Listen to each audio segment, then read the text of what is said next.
Camarillo is a wonderful city, full of character, small businesses, good schools, a blend of families and seniors and students. This is a town where people still smile at each other in the grocery store, neighbors don't hesitate to lend a helping hand, and our small town traditions still find ways to accept new changes and improve our ways.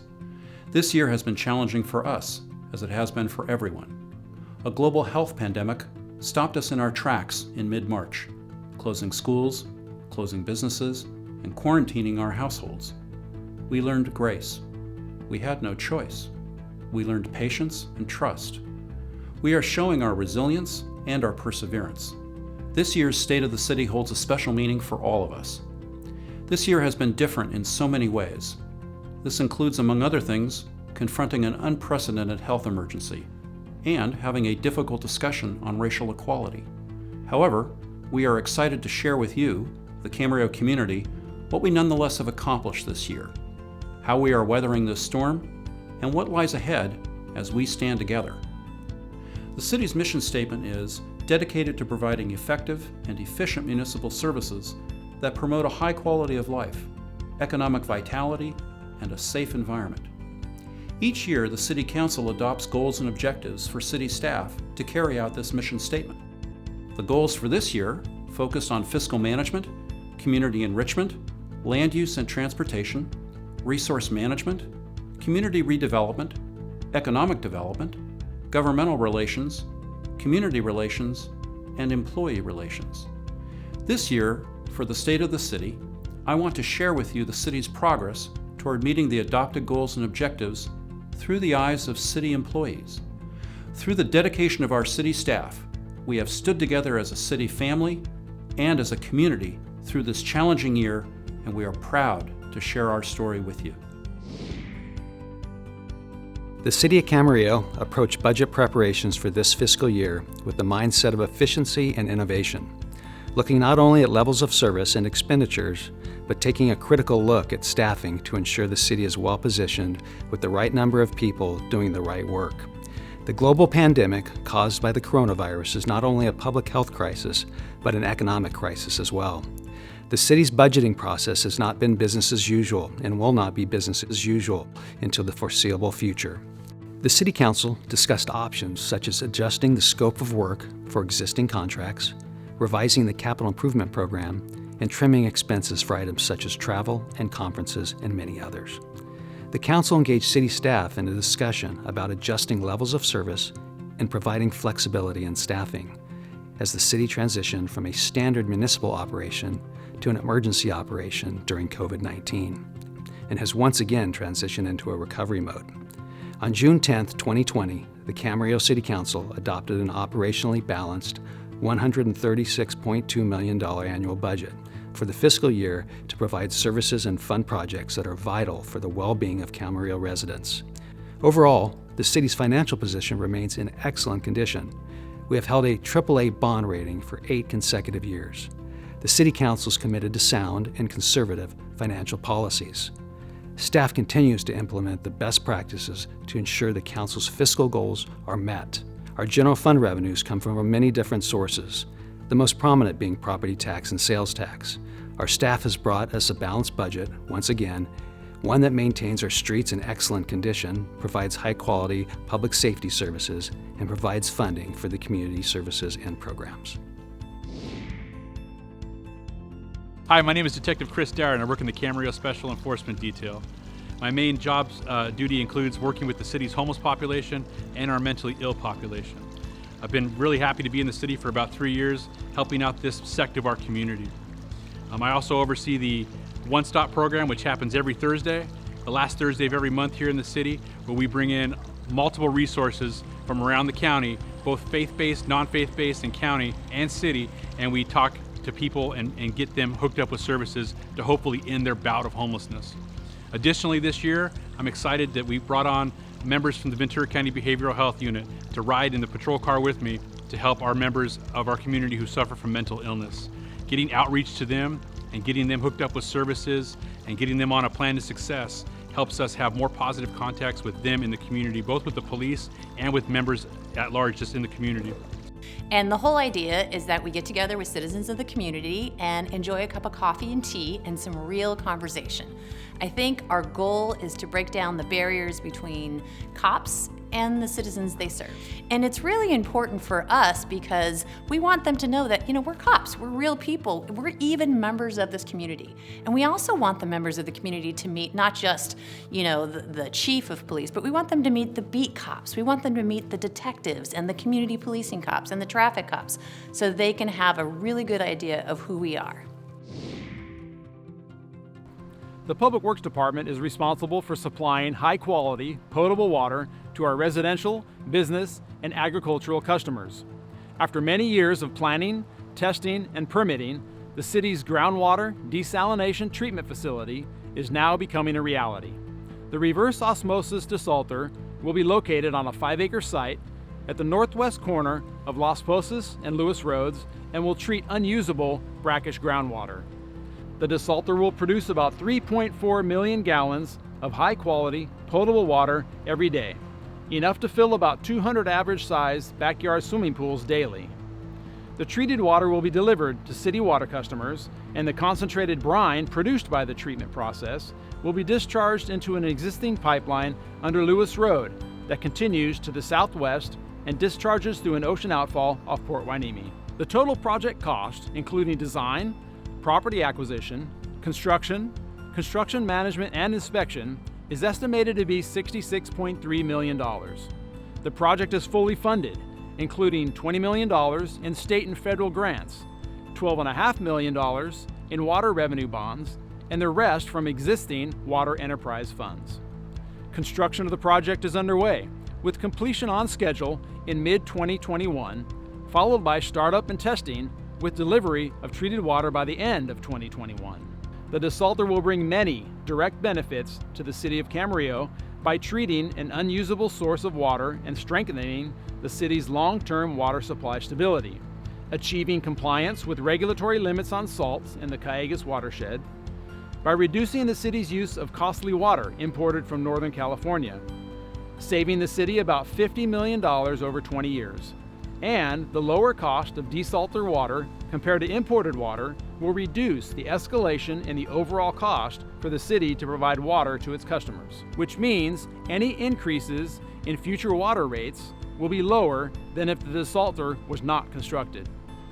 Public Works is very excited about seeing these benefits come to fruition soon as the city's desalter project transforms from a plan to reality.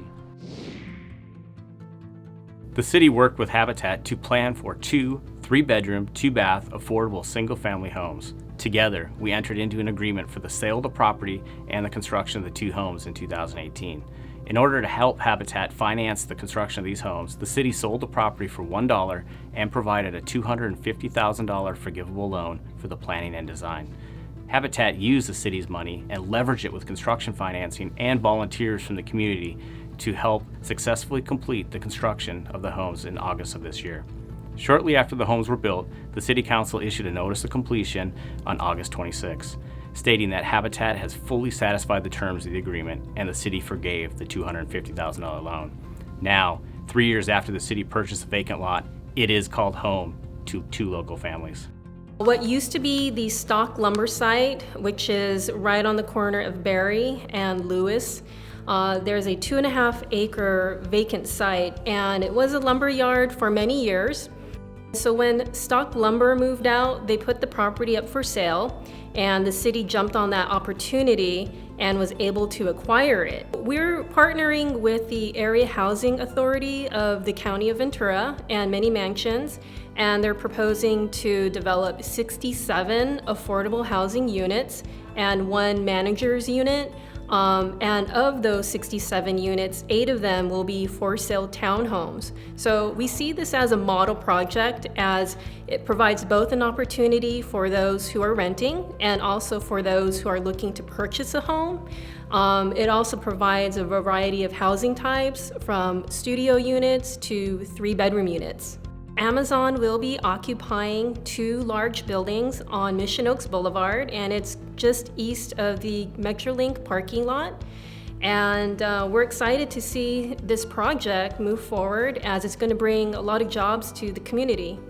And these buildings had sat underutilized for many years, so it's great that Amazon is actually taking up both of these buildings. This is what they call a last mile distribution center. Trucks will ship packages from the large warehouse fulfillment centers all across the nation to this center. And from there, they will sort the packages and deliver them to the residents and business owners in the Camarillo, Ventura, and Oxnard area. In order to help facilitate business recovery and maintain physical distancing compliance with the guidelines during COVID-19 pandemic, our city has been waiving zoning clearance fees and has adjusted our parking standards to accommodate temporary outdoor business areas and expansions. Since May, we're very proud to report that we have issued 63 no-fee zoning clearances to allow these businesses to facilitate their expansions outdoors and maintain their operations. Went through the planning phase and got their approvals back in 2018. It's for a 281 unit senior housing complex. There's 3 different product types that are going to be available. There are duplexes, there are single family clusters, which are single family homes that are clustered into groups of 4 to 6. And then there's your traditional single family detached, where the lots are a little bit bigger. The biggest lots range from just under a quarter acre, and the smallest ones are about 0.15 acres. So it's a pretty great project. They're under construction right now, and we hope to have that open pretty soon. We are very excited about this project for 2 hotels and conference center right here in the heart of Camarillo. There will be a 4-story Embassy Suites hotel with 155 rooms and a full-service restaurant and bar. The conference center will be attached to this hotel and will be able to have 750 people seated at tables in a ballroom setting. There will also be a 4-story home to suites consisting of 122 rooms. The project is then rounded out with over 25,000 square feet of retail and restaurant space. Home to Suites is anticipated to be completed by December 2021, and Embassy Suites, including the conference center, completed by June 2022. This year, we set out to aggressively implement the city's economic development strategic plan. We were well into creating relationships, launching workforce education events, developing marketing plans, and analyzing development processes as part of our Get to Yes programs when the reality of COVID-19 hit our community in March. We took immediate action and mobilized to support the business community. In the beginning, all businesses except those deemed as essential were closed. We were able to connect with every grocery store and nearly 140 eateries in the community to ensure they were operating safely. We created and distributed social distancing signage and encouraged the implementation of social distancing practices throughout stores. We created a Shop Safe program in which we had a team of city staff from various departments visit retail establishments across the city and help to educate the businesses on what was required in this new business environment. We verified they were operating in accordance with the state and county guidelines, and if they were, we provided them with a Shop Safe sticker to let the community know they opened in accordance with state and county guidelines, and to encourage safe shopping in Camarillo. We continue to inspect businesses as part of the county reopening process, and our code compliance team has inspected and approved over 1,300 businesses. In addition to this, we immediately started tracking resources and regulations that affected our businesses and shared them on our website. We created the Employee and Employer Assistance page and hotline for affected businesses and employees to visit or call for assistance or information. We also began emailing all businesses in our business tax database to share with them the most relevant and critical information for their business. As businesses began to reopen, we created our Open for Business webpage. We also witnessed a sharp increase in unemployment, so we created our Camarillo is Hiring webpage and were able to help some local businesses hire local employees. We implemented a business recovery loan program and a recovery grant program, supporting drive-in performances and also the installation of additional parking signs in Old Town. And we provided for greater flexibility for our businesses by allowing them to expand outdoors, supporting safe environments for pedestrians, and reimbursing businesses for barricades used to create safe outdoor spaces. So hey, we're here in Old Town Camarillo, and I'm with Hank Robles, owner of Hank's Barbershop. And Hank, I have a few questions for you. How has the city of Camarillo really helped you out during the COVID experience? Once the city reached out to me and started saying, hey Hank, there is ways, and that meant a lot to me. It takes that pressure off of me. And with the help of the city, we did it, and we're continuing to do it. You know, we can't give up. I can't say enough about the city of Camarillo.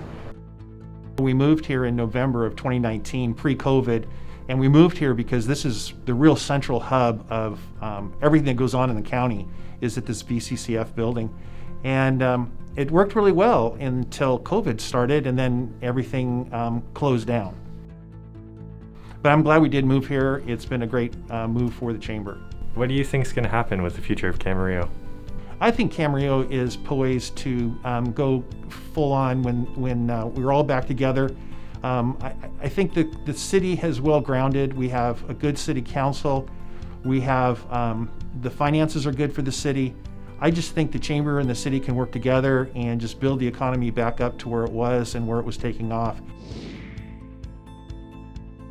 Engage Camarillo is the name of our community engagement strategy, a fluid and continual improvement process that revolves around understanding, education, and two-way communication. We have worked really hard this year to put our strategy in motion, and we are proud to say that we are building a better community conversation. Community engagement is a continual dialogue, and we are beginning a community conversation about what we are doing and why we are doing it. Listening to our community, telling our story, and bridging the gap to become more accessible, more inclusive, and more transparent. In December 2019, we launched a communication survey to ask our community what their needs and preferences are when it comes to receiving news and information from the city. We use the feedback from this survey to expand our communication toolbox. We prepared community engagement guidelines to guide us toward consistent and effective communication. The guidelines establish a baseline from which we will continue to measure the results of our efforts to determine what works and what does not, and to guide us in making improvements along the way. We want to reach our community where they are, to provide them with the information they expect, and to give them the tools they need to be engaged in local government. In August, we launched our Engage Camarillo portal on the city's website. The portal includes department stories to showcase who we are and how we serve Camarillo. Financial transparency, which is a budgeting tool that makes it easy to understand how your tax dollars are being spent. And Open City Hall, a new engagement tool where community members may share their ideas with city officials and help shape the future of Camarillo. Engage Camarillo and all the communication tools that come with it are just the beginning, the launch pad into a more inclusive, more transparent, more connected, and more engaged Camarillo. Maintaining close working relationships with our community partners has been essential during the COVID-19 pandemic.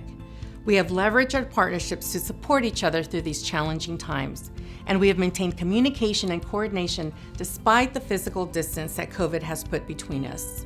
We maintain a close working relationship with CSU Channel Islands. City staff attends quarterly site authority meetings to stay updated on future development projects and to learn about significant updates regarding the university and its programs. In March, the Camarillo City Council approved a scope of services with the Camarillo Chamber of Commerce to organize the Channel Your Connections luncheon at the Spanish Hills Country Club. At this event, President Beck gave an update on internship opportunities, cultural connections with the Shumash, and faculty highlighted the university's rank as 5th in the nation in the Social Mobility Index. Go Dolphins! Our city team has been active in the Ventura County Census 2020 Complete Count Committee, organizing a presentation to the City Council in February and collaborating closely with our community partners on messaging to ensure a complete count. On August 14th, the City of Camarillo became the first city in Ventura County to exceed the 80% self-response rate. We continue to promote the importance of completing the census and supporting the countywide effort of attaining a complete count. Staff communicates monthly with representatives of local and state elected officials during economic development roundtable meetings. And we continue to effectively communicate with local public agencies, including California State University Channel Islands, Camarillo Hotel Tourism Association, County of Ventura, Economic Development Collaborative, Small Business Development Center, Pleasant Valley Recreation and Parks District, Pleasant Valley School District, Ventura County Fire Department, and Ventura County Sheriff's Office. Communication and strong relationships are key, and we have seen through this pandemic, more so than ever before, how much more we are able to accomplish if we stand together and work as a team. To say this year has been challenging is an understatement. But through it all, our community has remained strong, engaged, and resilient. And as a city family, we have accomplished great things this year due to the diligence and perseverance of our Camarillo City employees. Many individuals are hurting, and our local businesses have been struggling to survive through the business closures due to COVID-19. And our city employees have been nimble, adjusting processes whenever possible to make it easier for our businesses to persevere throughout this pandemic. This has been a long road, but we are determined to overcome the corona pandemic. Our city employees have adapted in many ways. They've transitioned to virtual services. They closed and then reopened City Hall during the corona era, and they developed a program to provide curbside pickup for our Camarillo Library patrons while the library was physically closed to the public.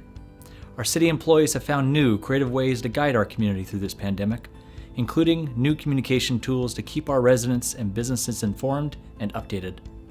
Let's continue to work together to get through these tough times and keep our community safe and thriving. Our city employees have set the example for our community to comply with state and local health orders, wearing masks, creating social distancing queues in City Hall and hand sanitizer stations to ensure optimal health and safety during this challenging time. Our city staff continues to be diligent and purposeful in setting the tone for our community that, together, we will get through this challenge and continue to serve the Camarillo community.